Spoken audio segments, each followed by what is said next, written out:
मृत्यु जीवन का अटल सत्य है, यानी जिसका जन्म हुआ है उसकी मृत्यु निश्चित है।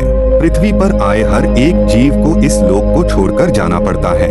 भगवान कृष्ण ने भी गीता उपदेश में आत्मा को लेकर कहा है कि शरीर नश्वर होता है और आत्मा अमर होती है, यानी मृत्यु के बाद शरीर भले ही नष्ट हो जाता है लेकिन आत्मा जीवित रहती है। अब प्रश्न यह है कि यदि आत्मा जीवित रहती है तो मृत्यु के बाद आत्मा का क्या होता है? इसका जवाब आपको हिंदू धर्म के महत्वपूर्ण और पवित्र ग्रंथ गरुड़ पुराण में मिलेगा। गरुड़ पुराण में भगवान विष्णु के वाहन पक्षीराज गरुड़ पूछते हैं, नारायण, मृत्यु के बाद आत्मा का क्या होता है और आत्मा कितने दिनों के बाद यमलोक पहुंचती है? गरुड़ के सवाल का जवाब देते हुए भगवान विष्णु कहते हैं, मृत्यु के बाद जीवात्मा को यमलोक तक की यात्रा करने में पूरे 47 दिन लग जाते हैं। इन 47 दिनों के दौरान उसे कई तरह की यातनाओं का भी सामना करना पड़ता है। भगवान बताते हैं कि जब किसी की मृत्यु नजदीक होती है तो सबसे पहले व्यक्ति की आवाज जाती है।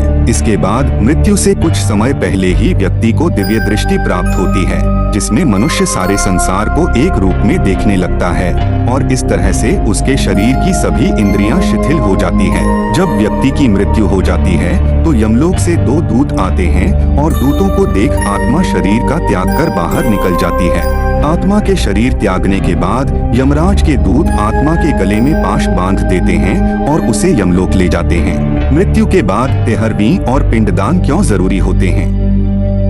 मृतक व्यक्ति ने यदि अपने जीवन में पाप कर्म किए होंगे तो यमदूत पापी आत्मा को गर्म वायु और अंधेरे रास्ते से यमलोक ले जाते हैं और मार्ग में उसे कई तरह की यातनाएं झेलनी पड़ती है।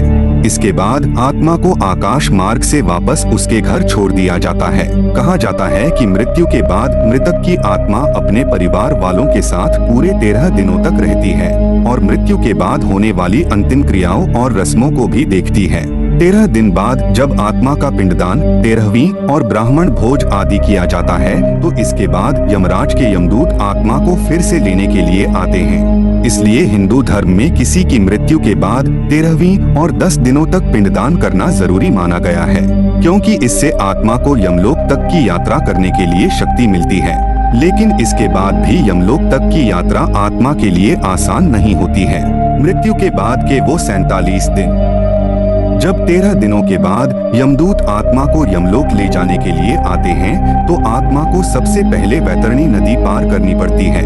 इस नदी को गंगा नदी का ही रौद्र रूप माना जाता है। यह नदी लाल रंग की होती है क्योंकि इसमें आग की लपटें निकलती रहती है। नदी पार करते हुए आत्मा को खतरनाक जीवों का दंश भी झेलना पड़ता है। इन नदी को पार करने में पूरे 47 दिनों का समय लग जाता है।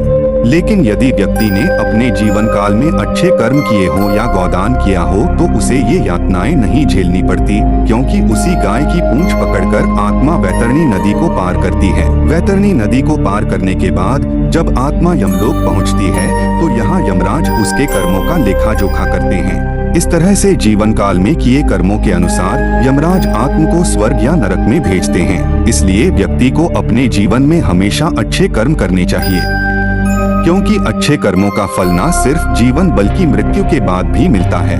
मृत्यु के बाद आपके कर्म ही आपके साथ जाते हैं। दोस्तों, अगर आप लोग को वीडियो पसंद आई हो तो लाइक और चैनल को सब्सक्राइब जरूर कीजिएगा। Thanks for watching.